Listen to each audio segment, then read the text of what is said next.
औज़ुबिल्लाहि मिनश्शैतानिर्रजीम बिस्मिल्लाहिर्रहमानिर्रहीम रब्बी यस्सिर वला तुअस्सिर व अतमम बिल खैर रब्बी ज़िदनी इल्मा वर्ज़ुक़नी फ़हमा मिन लदुनका रहमा। कुरान सिरातुल मुस्तक़ीम है। जो कुरान से जुड़ गया, रसूल सल्लल्लाहु अलैहि वसल्लम की सीरत से जुड़ गया, उसको और किसी दूसरी चीज़ की ज़रूरत नहीं गाइडेंस के लिए। अल्लाह ने नबी सल्लल्लाहु अलैहि वसल्लम को रहमत बना के भेजा। कुरान कहता है, बेशक हमने नबी सल्लल्लाहु अलैहि वसल्लम को बेहतर रोल मॉडल बना के भेजा। रसूल सल्लल्लाहु अलैहि वसल्लम एक वाहिद शख्सियत हैं जो पूरी दुनिया में हर डायमेंशन में कामयाब, तिजारत में, घर में, सोसाइटी में, हर जगह कामयाब। जानवरों की तरफ जाते तो जानवर मोहब्बत करने वाले होते उनसे। आज इस उम्मत नबी ने अपने प्यारे नबी सल्लल्लाहु अलैहि वसल्लम की सुन्नतों पे अमल करना छोड़ दिया। नबी सल्लल्लाहु अलैहि वसल्लम की सीरत का बैकग्राउंड। नबी सल्लल्लाहु अलैहि वसल्लम इस दुनिया में क्यों आए और क्या मकसद लेकर आए। हर नबी ने इन 5 चीज़ों की दावत दी: तौहीद, रिसालत, आखिरत, मामलात की तालीम और तज़किये नफ्स। मोहम्मद सल्लल्लाहु अलैहि वसल्लम आखिरी नबी थे। उनसे पहले जितने भी नबी गुज़रे, सब ने इन 5 चीज़ों की दावत दी।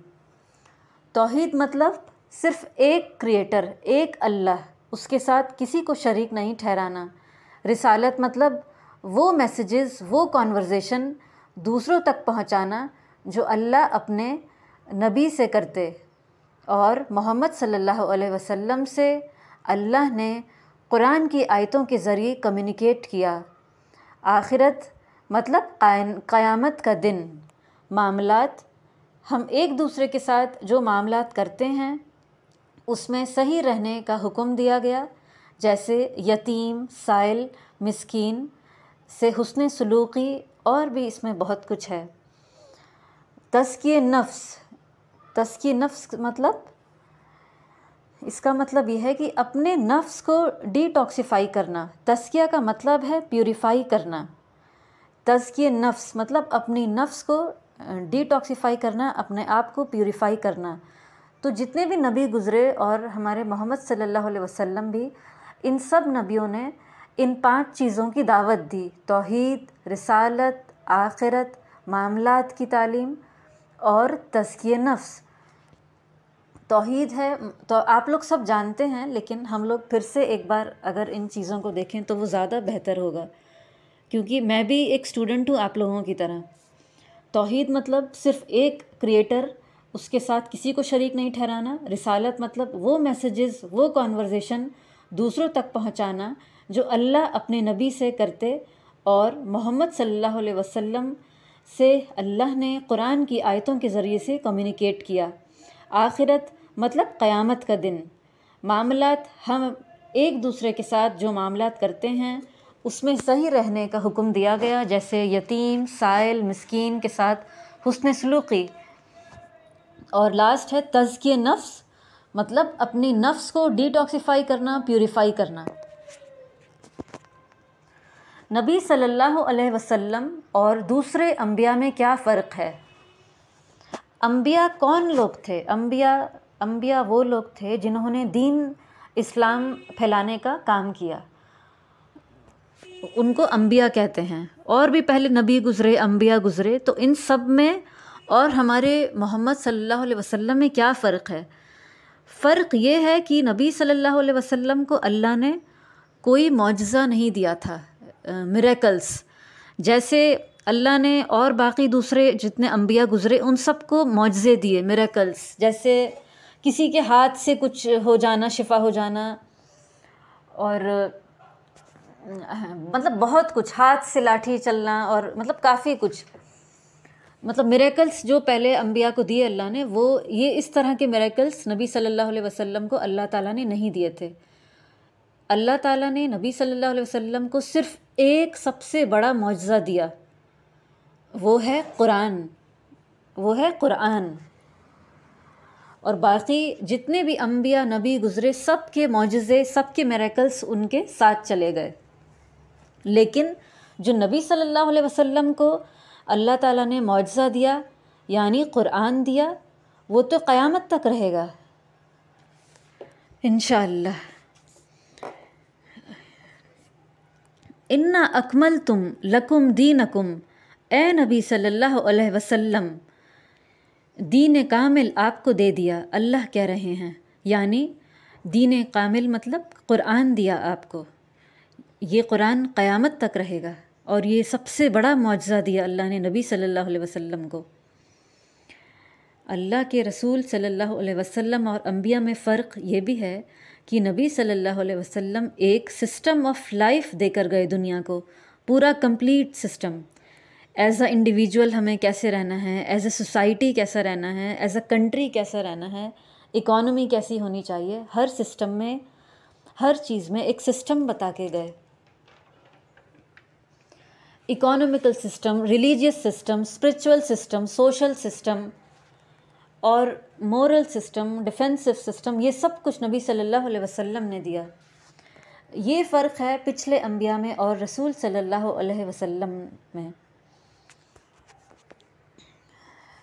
हम लोग सीरत के आज जो मतलब आज मेनली जो हमारा टॉपिक है वो सीरतुन नबी है, बचपन से लेकर या पैदाइश से लेकर नबूवत तक ये टॉपिक रहेगा मेन टॉपिक। लेकिन जो सीरत है वो 3 पीरियड्स में ये डिवाइडेड है।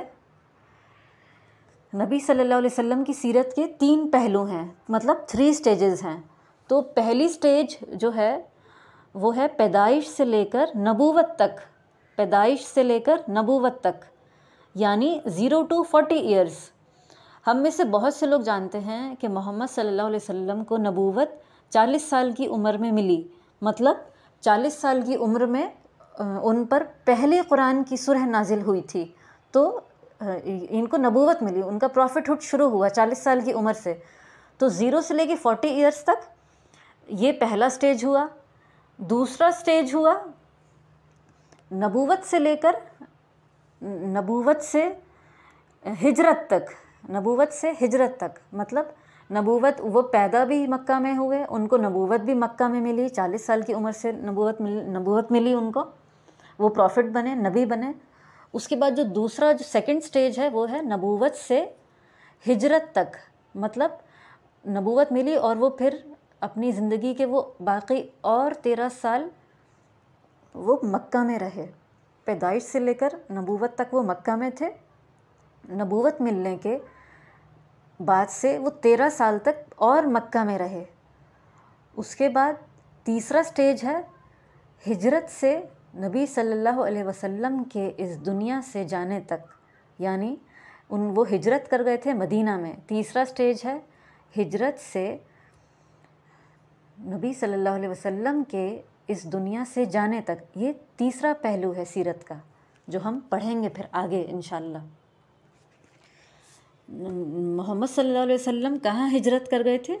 वो मदीना में हिजरत कर गए थे। तो उन्होंने अपनी ज़िंदगी के उन्होंने पैदाइश से लेकर उनका नबूवत तक का जो सफ़र था, मतलब 0 to 40 ईयर्स वो मक्का में था, और जब नबूवत मिली मक्का में तो वो और 13 साल उन्होंने मक्का में गुजारे 13 साल। और बाकी उन्होंने वो जब हिजरत कर गए, वो जब मदीना आ गए तो उन्होंने लास्ट की ज़िंदगी के 10 साल गुजारे मदीना में, 10 ईयर्स।